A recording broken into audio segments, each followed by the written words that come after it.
President Trump breaking with tradition, using the full trappings of the White House during night 2 of the RNC. Among the events airing during primetime, a surprise presidential pardon of a reformed bank robber, and a naturalization ceremony for 5 flag-waving immigrants. And how's this for a backdrop? The newly renovated Rose Garden setting the stage for a speech by the First Lady Melania Trump.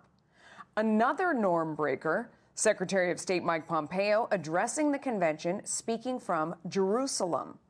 All this has critics accusing the Trump administration of violating the Hatch Act, which bars employees of the executive branch from taking part in political activities. House Democrats already opening an investigation into Pompeo's speech.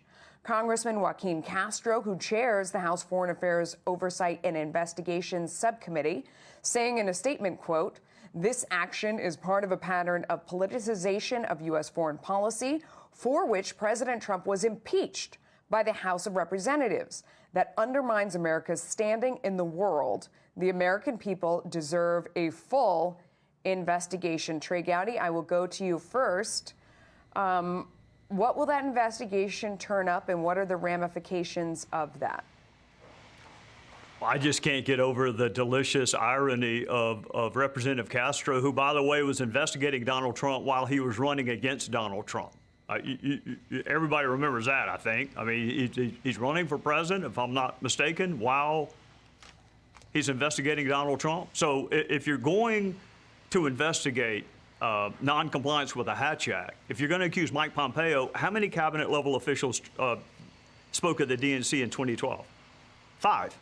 So I will trade the power of incumbency. I think people understand incumbents have power. Congressional incumbents do, presidential. I'll trade the power of incumbency. I'll trade the power to grant a second chance to Mr. Ponder for a level playing field. How many stories have we seen about the number of cabinet-level officials that spoke during President Obama's DNC? So if you're going to ding Mike, at least be fair about it. Yeah. Martha, what do you think of that argument? So it's interesting when you look at some of the precedent that has been set in making these kinds of moments during presidential elections. You have FDR, who accepted the nomination of his party from the White House by radio address. You also have President Obama, who recorded political ads during his election from the White House. You have Ronald Reagan and Jimmy Carter, who both announced that they were going to run again from the White House. So there is plenty of precedent. I'm also told that the White House and the campaign lawyers looked into this every which way from Sunday to make sure that they were on firm legal ground in terms of the way that this was carried out, and they believe that they are. Now, if there's an investigation to prove otherwise, then that will all be hashed out, and the Hatch Act will no doubt be brought into that discussion as they try to iron that out. The one other thing that I would say is that we are obviously in an unprecedented moment. The desire of the White House was to have their entire week be a big blowout convention in Charlotte, North Carolina. That was rebuffed. They were told that was not allowed to happen. Then they moved it to Jacksonville, Florida, where you had a surge in the coronavirus. So they have had to scramble a few times to figure out where they were going to do this. They put this thing together in about 5 weeks, and this is what they decided ultimately to do. Everyone is staying home across this country, and, you know, although this is absolutely the people's house and different rules do prevail here, and as I said, they believe they're on firm legal ground here, this is also where the president lives. Katie, you know, the flip side of that is, you know, President Trump is a fantastic TV producer. And what we saw last night was a show.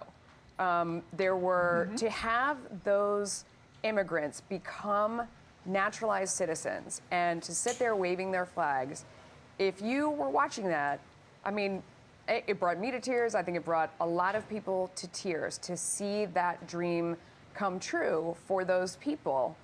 To then turn around and sort of say you're going to investigate the things that went on last night sounds a little bit like sour grapes.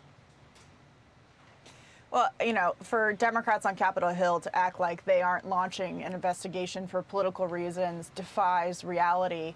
They don't like that President Trump participated in a naturalization ceremony at the White House because it debunks their narrative that he is a xenophobic racist who doesn't believe that immigrants should come to America in any way, shape, or form. He believes in legal immigration, which is something he's campaigned on twice now. He continues to campaign on it.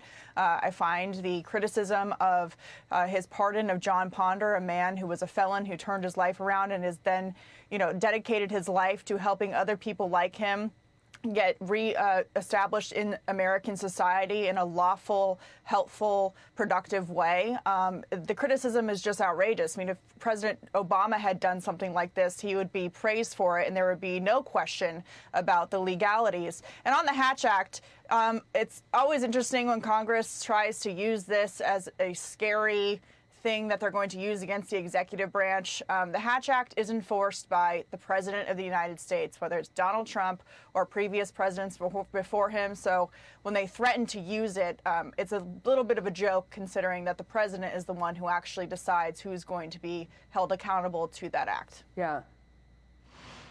Well, I mean, the president, it's interesting to see him outproduce professional TV producers. I don't know. His calling card is definitely, we are not doing things the way they've always been done in the past. That is for sure.